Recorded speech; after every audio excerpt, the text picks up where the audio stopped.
할렐루야. 네. 주님을 찬양합니다. 우리가 오늘 주일을 맞이하여서 또 이렇게 함께 주님의 믿는 교회에 나와서 성도들로 하여금 하나님을 예배하고 또 성도들로 하여금 교제하고 신경하게 하신 게 정말 큰 귀한 축복임을, 이것이야말로 안식임을 우리가 다시 한번 기억했으면 좋겠습니다. 정말 우리 이 예배의 자리가 우리의 안식이 되시나요? 아멘. 그렇죠. 우리의 마음에 정말 쉼, 무엇이 쉼일까? 무엇이 정말 안식일까? 이것이 어떤 우리가 세상에서 원하는 어떠한 뭐 가족끼리 또 혹은 또 어떤 집에서 그냥 푹 쉬거나 이런 것이 사실 우리에게 쉼은 아니죠. 물론 그런 것도 필요해요. 또한 그것도 우리의 어떠한 리뉴얼 될 수 있는 그러한 좋은 마음 될 수 있지만, 진짜 우리 마음 가운데 세상이 줄 수 없는 평안은 뭐냐? 이렇게 주님의 전에 나와서 하나님을 예배하고 그 주님께 주시는 말씀을 통하여서 또한 우리가 하나님께 찬양하고 기도함을 통해서 그 안에서 진정한 기쁨과 쉼을 얻는 것이 하나님께서 인생에게 허락하신 제일 큰 복임을 믿습니다. 이런 안식을 저와 우리 사랑하는 성도님들이 함께 누리시기를 소망합니다. 우리 교회에서 계속해서 강조되는 표어가 있죠. 뭘까요? 그렇죠. 예, 먼저 그의 나라와 그의 의를 구하라. 사실 그 뒤에 있는 약속도 아주 중요하죠. 그리하면 이 모든 것을 너희에게 더하시리라 라고 말씀하셨어요. 그럼 우리가 이런 이제 구체적인 질문이 필요해요. 무엇이 하나님의 나라를 구하는 것이고 무엇이 하나님의 나라를 누리는 것일까? 정말 우리가 어떻게 하는 것이 하나님의 나라를 누리는 것이고 그 안에서 우리가 하나님의 기뻐하심을 입고 하나님의 그 뜻대로 신앙생활을 해나갈 수 있을까? 우리가 알 것은 하나님의 뜻대로 신앙생활을 해나갈 때 우리 하나님이 우리에게 얼마나 어떤 주시느냐? 충만한 기쁨을 주신다는 거예요. 그러니까 우리가 신앙생활을 하면서 충만한 기쁨을 누리지 못하고 평안을 누리지 못하면 이거 뭔가 약간 이상한 거예요. 그래, 이 고난이니까, 교회 나가는 조차도 고난이니까 감당해야 돼. 아니라는 것이 기쁨이라는 거예요. 그 기쁨을 우리가 누려야 되는데, 그러면 하나님의 나라와 하나님의 의를 구할 때 하나님이 주시는 안식과 기쁨이 있다는, 그러면 하나님의 나라를 누리는 게 뭘까? 나는 그 하나님의 나라를 누리고 있을까? 이거에 대해서 우리가 고민해야 된다는 거죠. 먼저 우리가 생각해야 될 게 있어요. 그래서 하나님 나라, 그 전에 시민권에 대해서, 시민의식에 대해서 나눠보고자 해요. 자, 우리가 이제 시민권이 있죠. 우리는 다 어떤 시민권을 가지고 있죠? 그렇죠. 안양 시민권을 가지고 있죠. 그리고 이제 우리 사실은 대한민국 국민이죠. 대한민국 국민으로서 이런 시민권이 있는데, 딱 보니까 어떤 나라의 시민권을 가졌느냐에 따라서 되게 그것을 추구하고 자부심을 가지고 자랑하는 것을 많이 겪어요. 자, 우리가 흔히 자랑하는 어떤 시민권, 어떤 나라에 소속되어 있는 걸 우리가 좀 갈망하고 부러워하죠? 대부분 이제 아메리카, 미국이라든가 이런 남들이 알아주는 그런 나라의 시민권이 내게 있다는 것을 알 때 우리는 은연중에 자랑하죠. 미국 이렇게 멋있다 시민회에 소속되어 있어 이러면서 영주권이 있어요 이런. 근데 우리가 반대로 이제 잠비아라든가 무슨 아프리카의 어떤 그곳에 시민권이 있는 것에 대해서 우리가 자랑을 하나요? 물론 그 나라를 폄하하고자 하는 그런 건 아닌데, 굳이 예를 들자면 듣고 잠이라고 하죠. 듣지도 못하고 보지도 못한 것에 대한 어떤 시민권에 대해서 우리는 자랑하지 않는다는 거예요. 자부심을 별로 그렇게 느끼지도 않겠죠.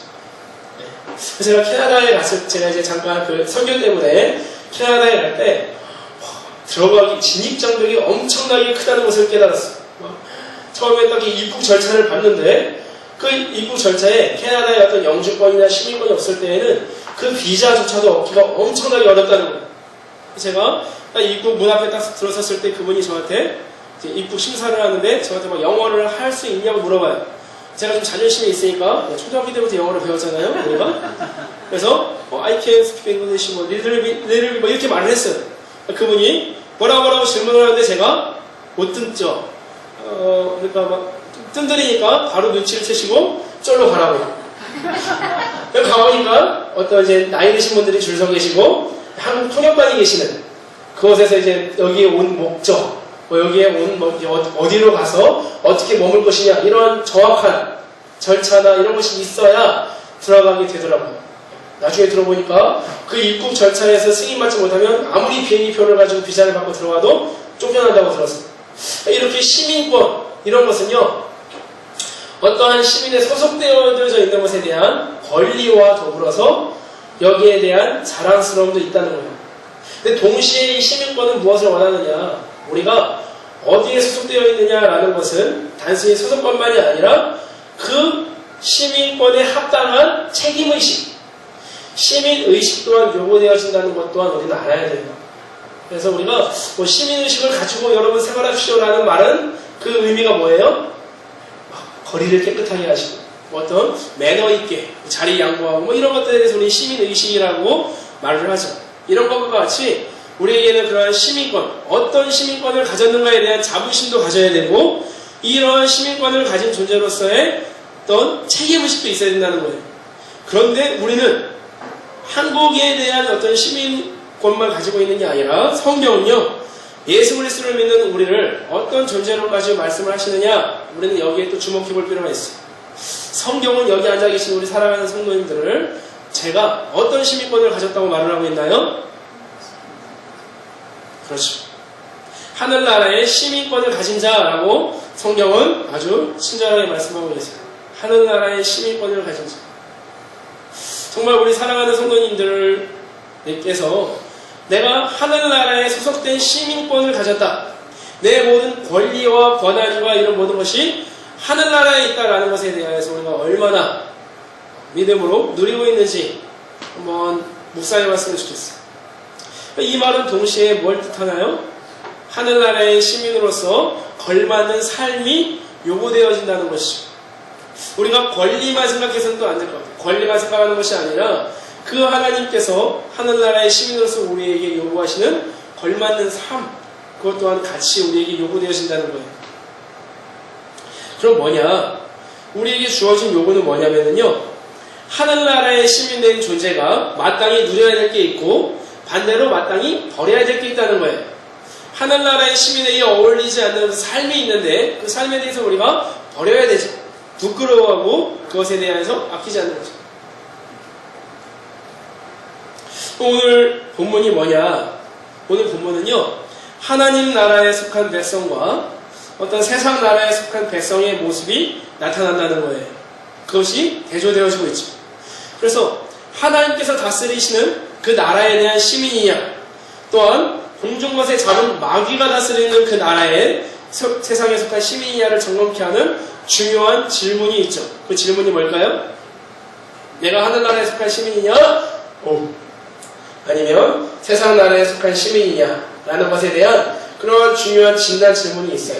뭐냐? 나는 무엇을 자랑으로 여기는가? 라는 거죠.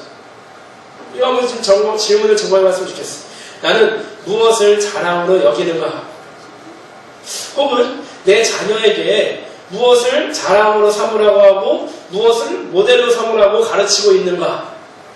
이것을 통하여서 내가 하늘나라에 속한 시민인지, 혹은 내가 심지어 하늘나라에 속한 시민임에도 불구하고 땅에 속한 시민이냐 살아가는 것인지에 대하여서 우리가 알 수 있다는 거예요. 오늘 본문을 통하여서 내가 자랑하는 그 자랑거리를 통하여 내 가치관이 그 담겨있음을 인정해야 돼요. 그리고 하늘나라에 속한 가치관이 아니라면 우리는 과감히 버리고 수정해야 된다는 것이죠.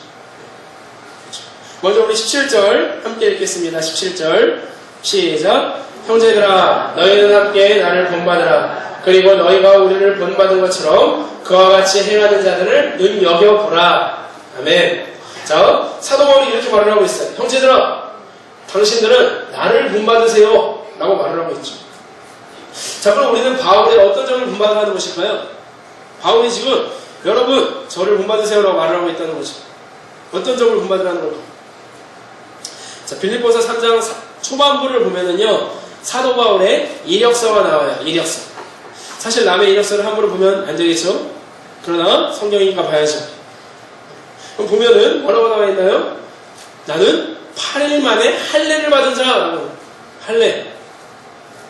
혹시 할례를 모르시는 분들을 위해서 간단하게 설명을 하자면 포경수술 하는 거죠. 남자 태어난 지 8일 만에 예.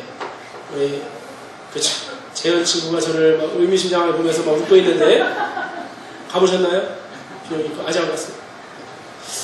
조심하세요. 어쨌든 가게 되고 근데 어쨌든 8일 만에 이제 그렇게 남자의 성기에 있는 표피를 제거함으로 인하여서 이제는 하나님께서 너는 나의 백성이다라고 아브라함에게 말씀하신 언약. 예, 언약. 그리고 이제 어떻게 보면 유대인들의 정체성이죠. 8일 만에 할례를 받았다는 것은 뭐냐? 아주 나는 태어날 때부터 그 전통을 제대로 따라서 있던 존재다 라고 말을 자랑을 하는 거죠. 그리고 또 뭐냐? 나는 이스라엘 족속 중에 베냐민 지파다 라고 말을 하고 있다. 나는 정통성이 있다 라는 거죠. 이스라엘 족속 중에 베냐민. 제가 김씨에 김요한인데 안동 김씨이고 신라 경순왕의 24대 손이라고 우리 친척 어르신분들께서 그걸 되게 자랑스럽게 말씀하시는데 사실 뭐 알 길은 없죠. 중간에 족보를 사셨는지 뭐 이런 건 모르겠는데 어쨌든 저 근데 괜히 그걸 아니까 괜히 좀 마음에 뿌듯함이 있더라고요. 왕족이야? 왜 그래? 김시민 장군의 8대 손. 어쨌든 네, 이런 거 다 뭐 좀 그런데 뭐 우리가 지금은 별로 그렇게 생각하지 않는데 이게 예전에 중요했죠. 어쨌든 지금 바울이 나 이스라엘 족속 중에 베냐민 지파다. 그리고 히브리인 중에 히브리인이고 율법으로는 바리새인이다.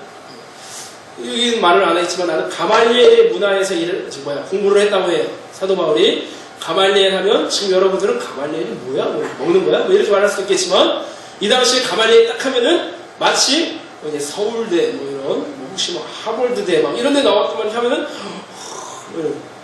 사도 바울이 이걸 말하고 있는 거예요. 이게 들었다 놨다 깜짝이야. 어쨌든 근데 그래서 지금 간단히 말해서 한마디로 말하면 뭐냐? 나는 유대 민족계의 금수저다 라고 말하는 거죠. 그럼 지금 사도 바울이 본받으라고 말하는 게 나 같은 금수저가 되세요라고 본받으라는 걸까요? 그러면 사실 우리는 성경책 덮죠. 그러지 않죠. 그러나 지금 정작 사도 바울이 본받으라고 말하는 게 뭐냐? 3장 8절 말씀이라는 거예요. 3장 8절 우리 같이 함께 읽겠습니다. 또한 모든 것을 해로 여김은 내 주 그리스도 예수를 아는 지식이 가장 고상하기 때문이라. 내가 그를 위하여 모든 것을 잃어버리고 배설물로 여김은 그리스도를 얻고. 아멘. 자, 지금 사도 바울이 자기의 이력들을 화려하게 쫙 열반 이유가 뭐냐? 나는 지금 이것들을 배설물로 여긴다 라는 거죠. 예수 그리스도를 아는 지식이 나에게는 가장 고상하기 때문에 헬라 사람들에게는 어리석다고 하고 유대 사람들에게는 거리낌이 되어진 그 십자가에 대한 비밀이 나에게는 너무나도 고상한 지식이기 때문에 내 이런 화려한 이력들이 나는 배설물로 여긴다. 더 이상 이것이 나에게 자랑거리가 아니고 도리어 내가 혐오하는, 만지기도 싫어하는 뭐 그런 것들을 여긴다. 이런 것들을 자랑하고 있다는 거죠. 이러한 것들을 나에게 본받으라는 거예요. 이 땅의 자랑들이나 이력들을 배설물로 여기고 그 예수 그리스도의 지식을 고상한 것으로 제일 자랑으로 여기라는 것을 그러한 자세를 본받으라고 지금 사도 바울은 권면하고 있다는 거예요. 그럼 생각해보길 원해요. 내 자녀들이 혹은 교사나 혹은 리더들로 계시다면 내가 가르치고 함께 섬기는 자들이 나로 인하여 본받기 원하는 게 뭐가 있을까요? 여러분들이 이제 나를 좀 본받아 라고 자녀들에게 보여주는 게 뭐가 있을까요? 사실 없을 수도 있어요. 우리는 좀 그런 말을 더 많이 쓰죠. 너는 아빠만 본받으면 돼. 이런 말을 쓰기보다도 너는 아빠같이 살지 마. 너는 엄마같이 살지 마. 근데 이건 자기가 말하는 상관이 없는데 배우자의 상대 엄마가 아빠를 본받지 말라. 아빠가 엄마를 본받지 말라. 이거 되게 부작용. 안 좋은 거예요. 그런데 이렇게 아무리 말을 해도 내 자녀가 혹은 내가 맡은 그 영혼들이 은연중에 본받아지는 것이 있어요. 뭐냐?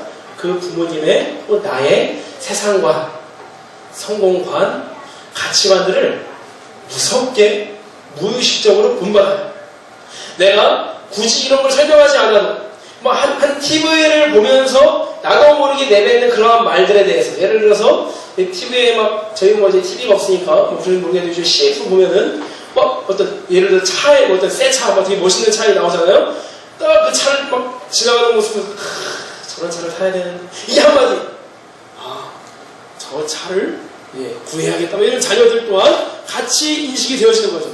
그 자녀들은 학교에서 너 아빠 무슨 차 타니? 같이 이게만 인식되어지는 거죠. 그러니까 이러한 성공관이나 세상관 가치관들이 아무리 내가 이렇게 이제 교회에서 아무리 또 한 시간을 정해서 좋은 말을 한다고 할지라도 우리의 모든 전 삶에서 드러나지는 우리가 젖어있는 그 가치관과 삶에서 모든 것이 다 드러난다는 이러한 것들. 그러니까 우리가 다시 한번 우리가 자랑거리로 삼고 있는 것이 뭐냐. 이게 우리가 정말 진지하게 점검해야 될 거예요. 이러한 자랑거리들을 세상의 것들을 우리가 붙잡고 있을 때 우리가 거기서 안식을 누릴 수 있을까요? 아니요. 결코 누리지는 못해요. 평안도 없어. 기쁨도 없어.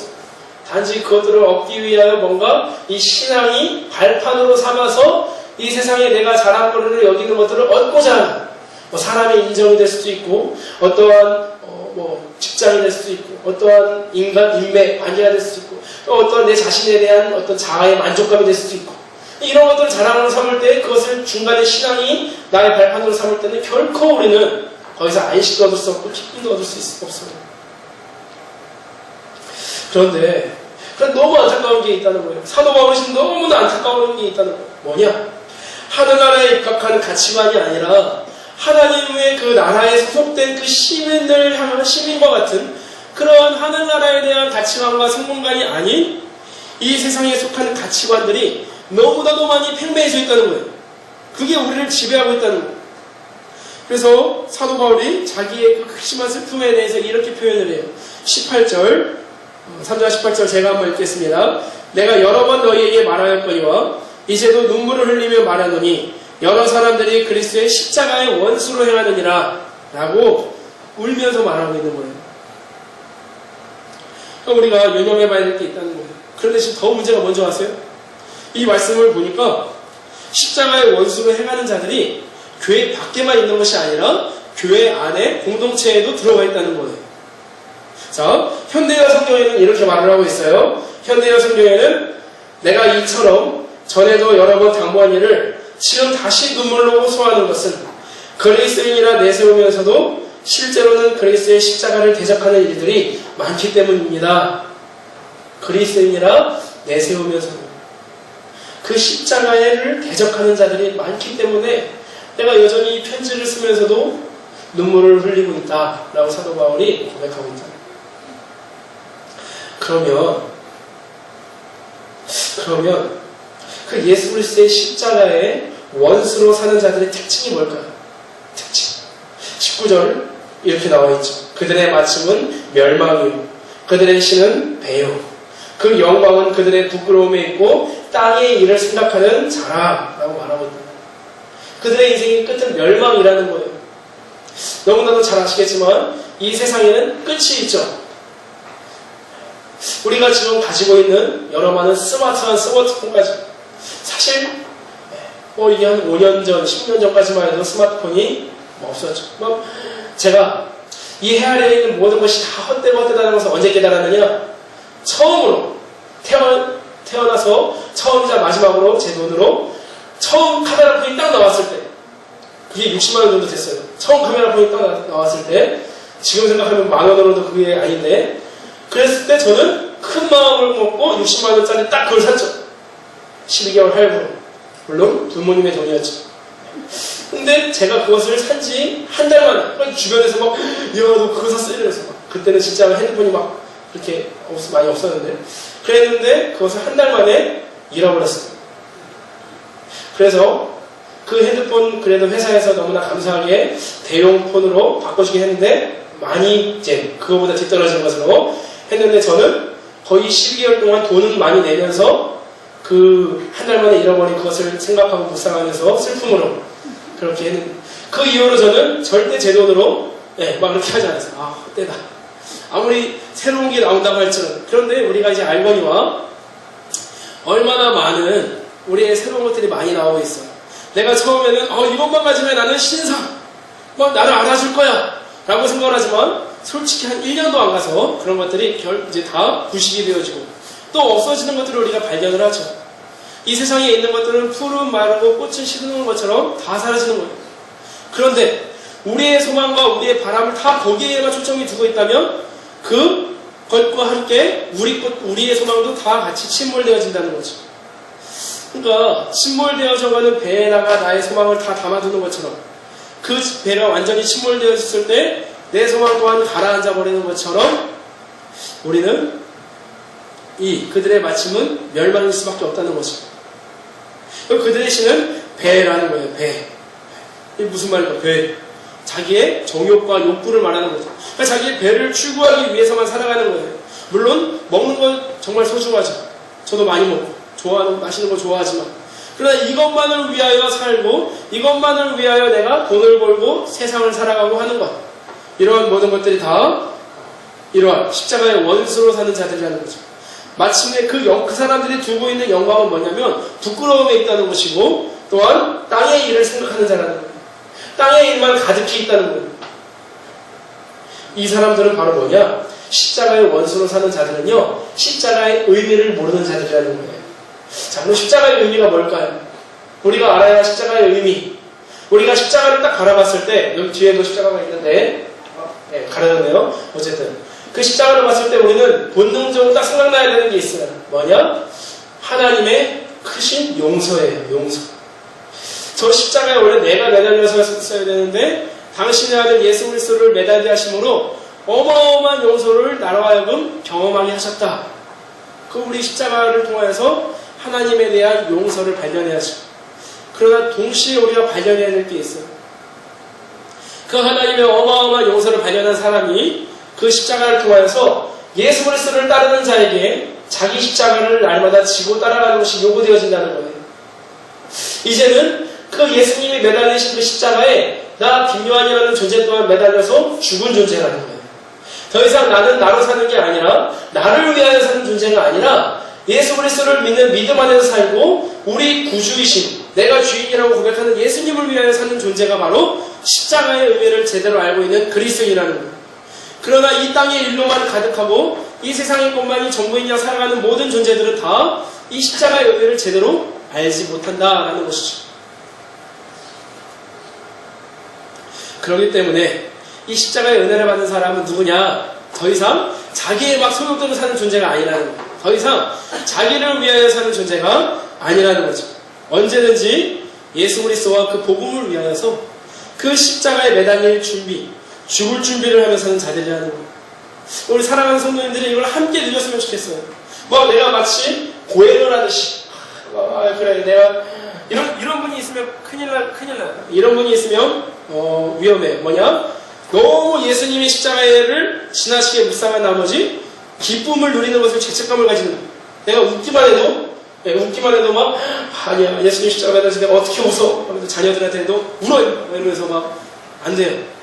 우리는 예수님의 그 매달리신 십자가를 묵상하는 슬픔과 동시에 그로 말미암아 하나님께 받은 관계인 기쁨을 함께 누려야 될 존재라는 거예요.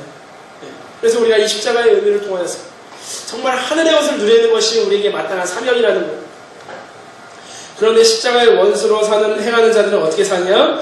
자기 부인의 삶을 거부해버려요. 그리고 자기의 정욕과 쾌락을 만족시키기 위하여 돈을 쓰고 시간을 보내고 그러한 것들을 하나님으로 삼아 살아가는 자들이라는 거죠. 근 몇십 년간 한국교회에 이상한 풍조가 흘러 들어왔어요. 사실 우리 믿음의 1세대 분들에게는 없었던 모습이었었는데 2세대, 3세대 분들에게 조금씩 나타나는 게 뭐냐? 그리스도 안에서의 자유, 누림을요, 세상의 것을 마음껏 누림으로 잘못 오용하고 있다는 거예요. 자유라는 명목하에 술과 담배나 각종 향락의 자유를 얻고, 자유라는 명목하에 남을 아프게 하고 자기는 편히 사는 자유를 얻고, 자유라는 이름하에 자기의 즐거움만을 위하여 다른 형제나 자매를 돌아보지 않고 시간을 보내는 자유를 생각한다는 거예요. 그러나 성경은 결코 이것을 자유라고 말하지 않아요. 방종이라고 말을 하죠. 정말 우리 구주께서 우리에게 주신 자유는 무엇이냐? 죄와 사망으로부터, 공중것에 잡은 마귀로부터 그 지배를 받고 그 마귀의 생각을 할 수밖에 없고 이 세상에 썩어질 것만을 추구할 수밖에 없는 그 비참한 인생으로부터의 노예로부터 우리를 완전히 자유케 하여 주시어서 원래 인생의 목적이었던 창조주 하나님과의 아름다운 관계를 누리는 것이 바로 자유함이었거든요. 예수 그리스도를 통하여 다시 하나님과 회복됨 안에서 마치 그 연인 데이트하듯이 사랑하는 그 신랑과 사랑하는 그 신부가 막 이렇게 같이 함께 친밀한 관계를 나누듯이 막 그 안에서 나누는 자유를 누리는 것을 하나님은 원하시는데 우리가 스스로도 아무리 자유를 누린다고 할지라도 누리지 못하는 그 자유함을 자꾸 자유라고 착각을 하고 있다는 것입니다. 우리가 알잖아요. 아 그래 오늘 한번 내가 마음껏 자유를 누려볼 거야. 교회에서 너무 힘들었어. 뭐 회사에서 너무 힘들었어. 그래서 우리가 딱 소파에 딱 누워서 TV 리모컨을 딱 틀고 막 이렇게 내가 원하는 치킨을 시키면 더 좋고 내가 먹고 싶은 걸 시켜가지고 막 이렇게 한 30분, 1시간은 좋지만 나중에 어떻게 하나요?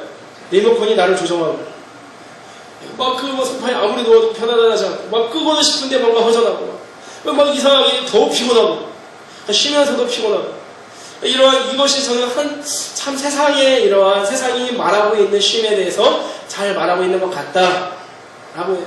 여러 많은 혹은 그럴 수도 있겠지만 어떤 술을 먹음으로 인해 내가 여기에서 자유함을 누리고 싶어하고 하지만 깨고 나서의 그 어마어마한 괴로움 내 몸이 망가지는 여러 가지 많은 것들로 인해서 우리가 괴로움을 당하잖아요.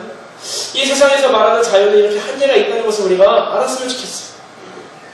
그런데 그럼에도 불구하고 세상의 사람들은 거기서 벗어나지 못하죠. 이런 것들을 우리가 십자가의 원수로 사는 것이 다 이러한 자유를 오해하는 것이죠. 또한 십자가의 원수로 행한 자들이 나타나는 또 하나의 특징이 뭐냐? 수치스러운 것들, 썩어 없어질 것들을 자기의 영광으로 삼는 거예요. 자기의 자랑으로 삼는 거죠. 정말 자랑으로 삼을 것을 자랑으로 여기지 않고 사상에 썩어질 것들, 아름다워 보이지만 실상 수치스럽게 여길 것들을 대단한 것이냐 자랑하는 거죠. 우리가 한번 생각해봤으면 좋겠어요. 정말 우리가 이 세상에서 수치스럽고 더럽게 여기는 게 뭐가 있을까요? 딱 생각나면 이거 더러워, 이거 되게 수치스러워 이렇게 느끼는 게 뭐가 있을까요?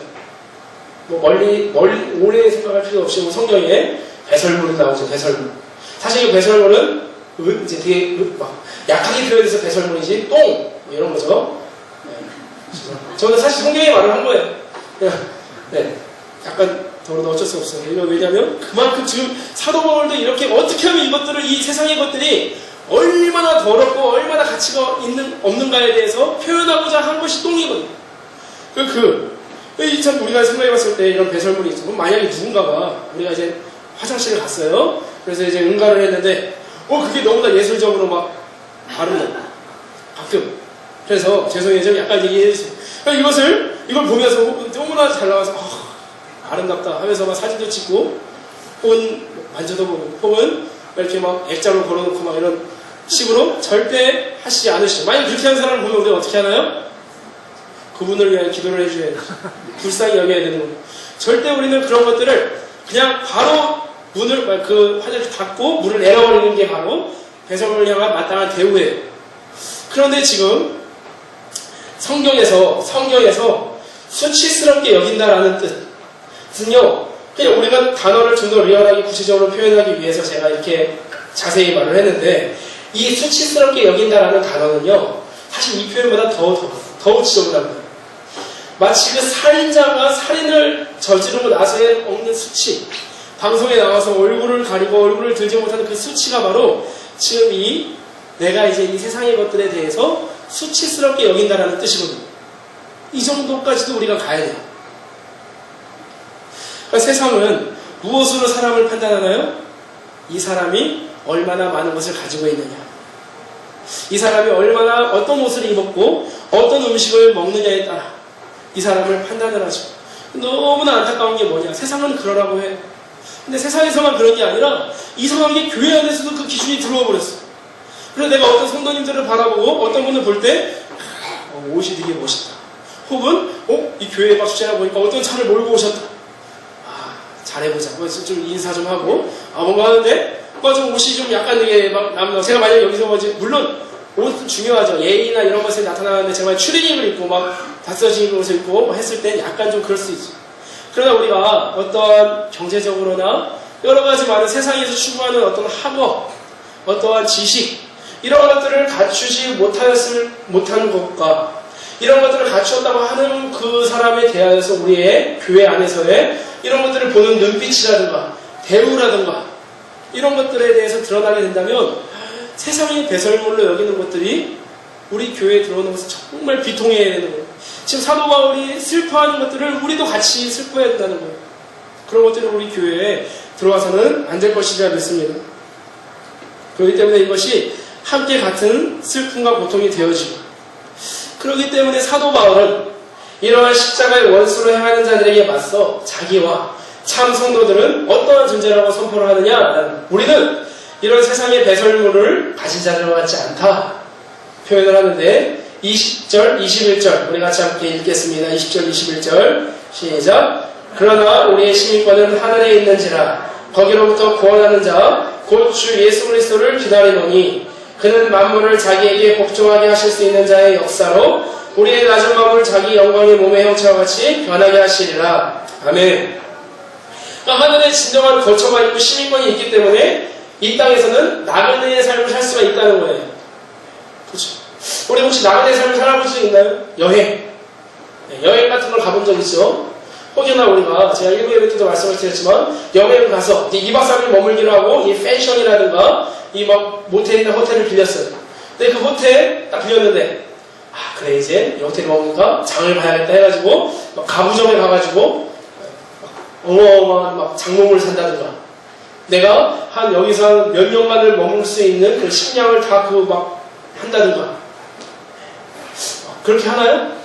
아니 그렇지 않죠. 내가 여기 잠깐 머물다 갈 것을 알기 때문에 사실 저는 막 여행도 많이 가봤지만 되게 막 좋은 여행 가본 적이 많이 없어요. 그러니까 여행을 가더라도 거의 막 머무는 곳은 많이 허름하고 심지어 신혼여행 갔을 때에도 이상하게 되게 많이 싼 그런 뭐라고 하나요? 저기를 알았는데 첫째 날 가는 그 호텔 자체가 불 잘 안 꺼지고 되게 막 우풍 심하고 필리핀이었는데 뭐 어쨌든 그런 데서 이렇게 하는데 그래도 그럴 때 할 때 하루만 참자 며칠만 참자 집으로 돌아가시 뭐 이런 마음을 견디고는 하잖아요. 우리가 꼭 여행 가기 전에 그 마음은 없었는데 여행을 갔다 와서의 그 마음은 어떤 마음이 있어요? 집이 제일 편하다. 왜 가는지 그러면서 우리 가자 좋으니까. 어쨌든 우리가 나그네라는 삶은 사실 이런 거거든요.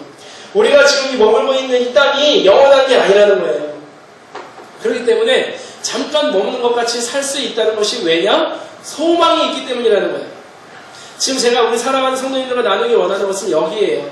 막 그냥 막연하게 이 세상에 있는 것들을 더럽게 여기세요. 이 세상에 있는 것들을 아무것도 아닌 것을 여기세요라고 말하는 게 아니에요. 소망이 있기 때문에 그렇게 여기라는 거죠. 어떤 소망이 있어요?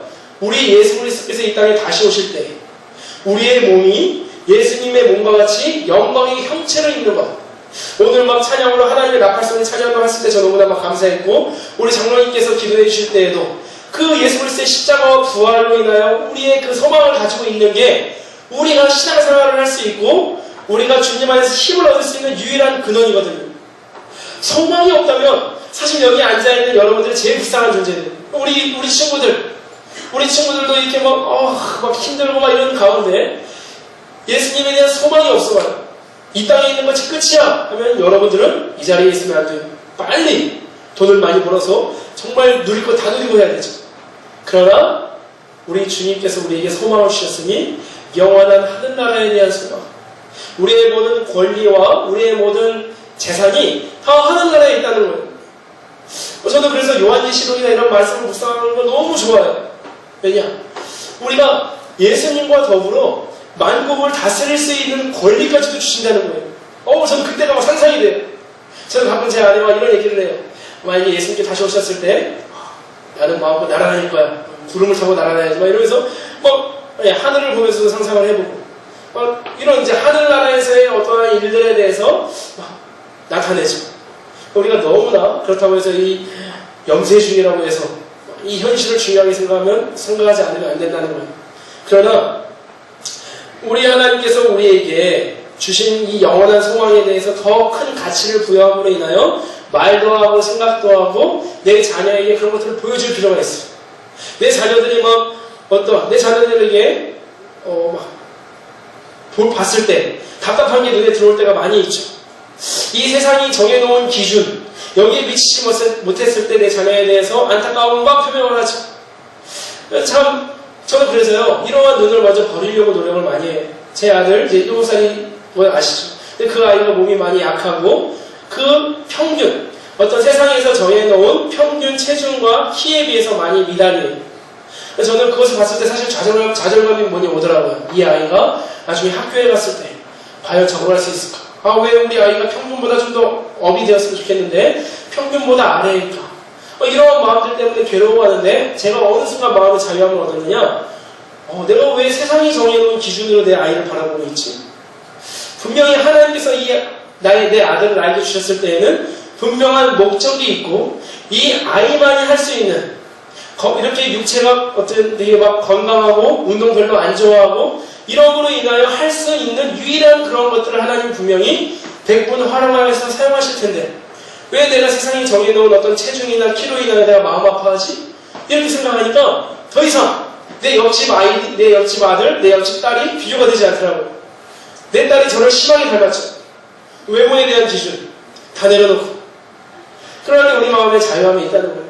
사실 세상에 있는 모든 것들이 다 그렇다는 거예요. 내 배우자를 바라볼 때나 스스로 내 자신을 바라볼 때 자괴감에 빠지게 만드는 게 뭐예요? 대부분 비교예요. 대부분 이 세상에서는 차라리 다 가난하면 괜찮겠는데 그래서 원래 행복지수가 좀 더 선진국이 아닌 가난한 나라가 더 행복하다잖아. 근데 내 주위에 있는 사람들은 다 막 좋은 차를 끌고 다니고 이렇게 하는데 뭐 이런 그러나 그런 것들 다 모두가 다 세상의 기준이며 사도 바울이 그토록 배설물이라고 여겼더라는 거예요. 그렇기 때문에 사랑하는 우리 성도님들과 제가 가져야 되는 것은 뭐냐면요 이 성경 말씀을 통하여서요 예수 그리스도의 십자가와 부활로 말미암아 그 자체의 사건을 묵상하는 것도 너무나 중요한데요 그걸로 말미암아 하나님이 우리를 어떤 존재로 부르셨느냐가 중요한 거죠. 우리가 그걸 누릴 필요가 있어요. 저는 그래서 고난주간과 부활주일날 우리가 사실 이 시간을 기뻐하지 않는 경우가 많아요. 왜냐? 금식해야 되고 뭔가 내가 이 즐겁고 영화 보고 이러는 것이 죄스럽게 느껴지고 사실 근데 이러한 죄책감을 가지라고 이런 것들을 지키는 게 아니거든요. 예수 그리스도의 십자가와 부활을 말미암아 그 고난으로 인하여 내가 하나님께 어마어마한 사랑을 받은 존재다라는 것을 깨달으라는 거예요. 하나님이 우리를 보실 때 요한아 내가 너를 이렇게 사랑했다. 우리는 이런 질문을 할 수 있죠. 하나님이 저를 어떻게 사랑했습니까? 하나님 우리한테 말씀하시죠. 내가 내 아들을 너한테 줄 정도로 사랑했다.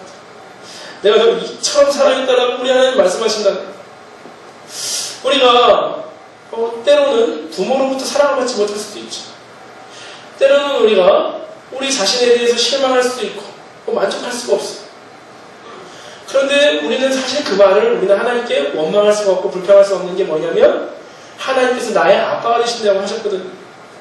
나의 육체의 부모나 나의 육체의 현실은 너무나도 막 안담하지만 하나님이 나의 아빠가 되어주셨고 하나님이 나에게 당신의 아들 예수 그리스도와 더불어 자기 아들을 아끼지 않으신 분이 이 모든 것을 너희에게 도와주지 않겠느냐. 그 하나님의 이 성경 안에서 하나님의 마음을 우리가 읽었으면 좋겠어요. 하나님이 계속 우리한테 외치신 게 뭐예요? 여호와는 나의 목자시니 내게 부족함이 없으리라. 내가 너희 목자가 아니냐. 너희가 할 것은 뭐냐? 너희는 무엇을 먹을까 마실까 근심하는 게 너희의 역할이 아니라 내 안에서 잠잠한 안식을 얻고 내가 너희를 돌보고 먹이고 너희가 일할 수 있는 건강조차도 내가 주는 것임을 믿고 그 안에서 넉넉하게 나를 위하여 살고 나를 생각하고 살고 내가 너희에게 맡겨준 영혼들 내가 너희에게 만나게 해준 영혼들을 나의 사랑을 전달하는 것이 너희의 사명이 아니겠느냐. 이런 마음을 가질 때 우리의 마음 가운데 넉넉함이 있다는 거예요. 이 세상에 있는 배설물들을 이 세상에 있는 많은 것들을 배설물로 여길 수 있다는 거예요. 이런 것들을 우리가 알 때 이게 바로 이 사도 바울이 말하는 예수 그리스도를 아는 고상한 지식이라는 거예요. 자기의 권리를 다 포기하고 자기의 이력을 다 포기할지라도 아깝지 않을 만큼의 투자가 바로 하나님 안에서의 누리는 평안과 기쁨이라는 거예요. 내 안에서 내 자신이 내가 하나님께서 나를 어떻게 보신다라는 그 자존감이 높아질수록 내 옆에 있는 지체들을 보는 눈빛이 달라져요. 내 자신에게 못마땅하고 내 자신을 정죄하는 자들은요 내 자녀를 결코 사랑스럽게 보지 못해요. 똑같이 정죄하고 똑같이 안타깝게 보는 거죠. 마찬가지로 내 안에서 내가 하나님이 나를 보시는 눈빛을 시선을 회복한다면 나 또한 내 다른 시선들, 내 자녀들이나 내 모든 어떤 주변 사람들에게 정말 상황과 환경은 별로 그렇게 좋지 않은 불구하고 어디서 저런 안식과 쉼을 누릴 수 있는 거야 라는 그게 자동으로 막 느껴지는 것이죠. 이러한 것들을 누리는 것이야말로 하늘나라의 시민권을 가진 자이고 이러한 것을 누리는 것이야말로 하나님의 나라와 하나님의 의를 구하는 것이죠. 이런 것을 구할 때 모든 것이 다 더해진다는 것이죠.